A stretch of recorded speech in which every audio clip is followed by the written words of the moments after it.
Hi, my name's Annabelle. Can you imagine what it's like to have to share everything with someone, even the way you look? Well, that's the story of my life because I have an identical twin sister called Sophie.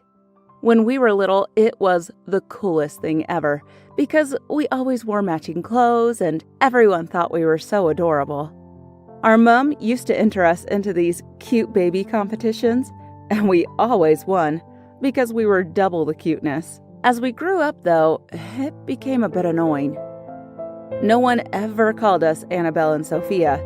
They just referred to us as the twins. We aren't as close as we used to be, and I think it's because we both have boyfriends now. My boyfriend Jamie and I have been together for almost 6 months so far, which is my longest relationship ever. He told me he loved me after only 1 week of dating. So I think maybe we'll be together forever. He's incredible. We go to different schools, so it has been really fun getting to know all his friends. The only problem is his ex-girlfriend is super jealous, and she keeps trying to break us up. One night, we were all at a party, and his crazy ex turned up and started telling everyone that I'm a terrible person and that she saw me the night before at the cinema with another guy, and that I'm cheating on Jamie. I was so upset that she would say something so ridiculous. But luckily, Jamie didn't believe her.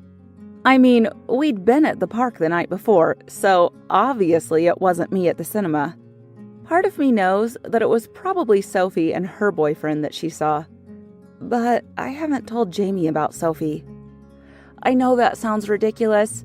She's my twin sister and my best friend. But the thing is, she's actually prettier than me. Her hair is more shiny and she never gets pimples, and she's much smarter than me too. I'm afraid if Jamie met her, he'd fall in love with her and break up with me. It's such a stupid insecurity of mine, but for now, I just don't want him to meet her. So far, their paths haven't crossed, and I'm hoping I can keep it that way for a while. Luckily, we don't all go to the same school, as I've already mentioned. Most days, Jamie and I meet up after school at our favorite park and go for a walk and chat about our day. He's so romantic and always brings me a chocolate bar or some wild flowers. One day, I went to the park and waited on our usual bench for him. After 30 minutes of waiting, I started to get worried that he wasn't coming. I'd left my phone at home, so I couldn't even text him to find out where he was. I started to worry that maybe something had happened to him. After an hour, I walked in the direction of his school, but all the lights were out. Maybe he'd texted me saying he couldn't make it today. I walked home feeling sad and ran straight to my phone. I had no text from him, not even a missed call. I couldn't believe it. He'd stood me up. I tried calling him, but he didn't pick up. I sent him so many messages, and even went onto social media to see if he'd posted anything. Sophie was out with her boyfriend, so I couldn't even speak to her about it. I ended up climbing into bed and crying myself to sleep. I hoped he was okay. The next morning, I didn't feel like going to school. I'd barely slept as I kept waking up to check if he'd texted me. On the bus to school, I was in such a daze, and as we pulled up to school, I climbed off and almost tripped down the stairs. My mind was somewhere else. I pulled my earphones out, and that's when I heard him. Jamie? He was here. But he was shouting at me and calling me a cheater. I didn't understand. A crowd had gathered to watch, and I spotted some of my friends looking shocked. He walked right up to me and said he saw me. He said he'd come to surprise me yesterday. As it was our 6-month anniversary, and he wanted to do something special by picking me up from school. He said he was just getting out of his car when he spotted me walking hand in hand with another guy, and then he saw us kissing. As he said all of this, Sophie and her boyfriend got off the bus and came and stood next to me. Suddenly, Jamie looked like he'd seen a ghost. He went pale, and I thought he was going to faint. Sophie asked if I was okay, and who was the loser shouting at me. I said he was my boyfriend, and then I felt so embarrassed that I hadn't introduced them earlier. None of this would have happened if I hadn't been so jealous of Sophie. I explained to Jamie that this was my twin sister, and that the guy standing with us was her boyfriend, and that obviously he'd got mixed up and seen Sophie yesterday and thought it was me. I started crying, and Jamie came over and apologized and hugged me. But then he looked at me and asked why I hadn't told him I had a twin sister. Luckily, Sophie had walked off to give us privacy as he had asked me that. Otherwise, I think she would have felt pretty hurt. I decided right then and there that from now on, I'd never keep any secrets from my boyfriend or my twin sister ever again. What do you think of this story? Please feel free to share your comments and thoughts in the comment section below. And don't forget to like this video and subscribe to our channel.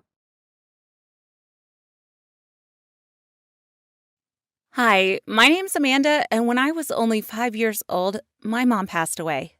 I'm 15 now, and I'm really protective of my dad. For years, it was just me and him. But eventually, he met someone at work, and they got married. Now I have this stepmom, Sally, and she gets on my nerves a lot. She's super sweet to my dad, but there's something about her that just seems fake. Recently, we went on vacation, and Dad said my boyfriend Joe could come too. One day, my dad took Joe fishing, and Sally and I stayed at home. I decided to lie out on the patio, and I must have dozed off in the sun, because the next thing I knew, I was waking up, and Sally wasn't there.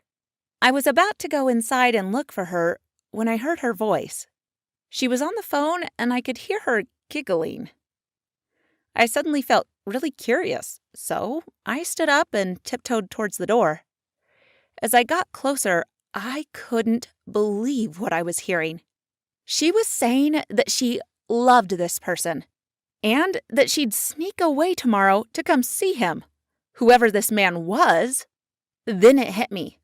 For the past few days, ever since we'd got here, she'd been leaving really early in the mornings to go for a run.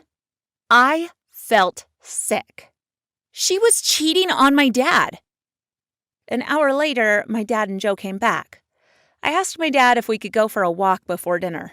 He seemed so happy from his day of fishing, and it killed me to break him like this, but I had to tell him.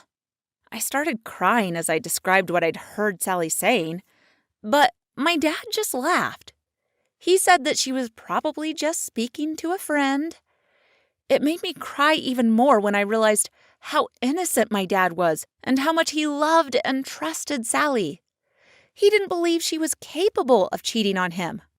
I wouldn't let it go, though. I kept telling him she was a cheater, and he got angry with me and stormed off. He was choosing Sally over me, and this made me feel so annoyed. I tried to forget about it, but Sally's words on the phone just kept crossing my mind.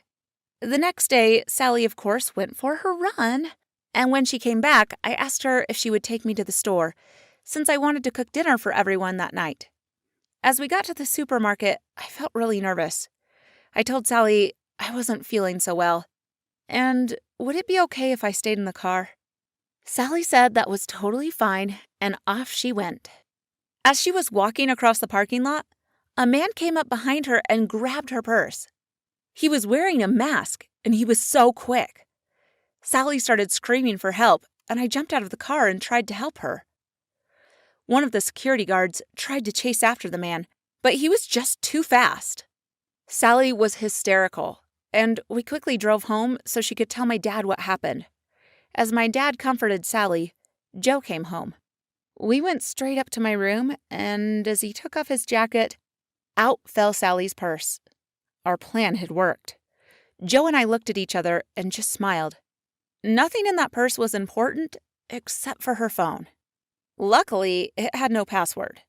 We found tons of photos with her and this other man on it. There was even a photo of them together from that morning. I felt sick. How could she do that to my dad? I knew what I had to do next. I waited until Sally was in the bath, and then I went straight to my dad and showed him her phone. He started sobbing and then reached out for me and pulled me in for a hug. He said he was so sorry he hadn't believed me. He just didn't think Sally was that kind of a woman. He said he felt like a total fool because she played him like a fiddle. Joe and I felt sorry for him. Thankfully, Dad wasn't even angry that Joe and I had come up with such a crazy plan to get the evidence. He was just glad he hadn't called the police to report the case. I could see he was in shock, and as he headed towards the bathroom to confront Sally, Joe and I went back upstairs to pack. There was a lot of shouting and tears that night, but I'm just glad I could help my dad find out the truth. What do you think of this story? Please feel free to share your comments and thoughts in the comment section below. And don't forget to like this video, share, and subscribe to our channel.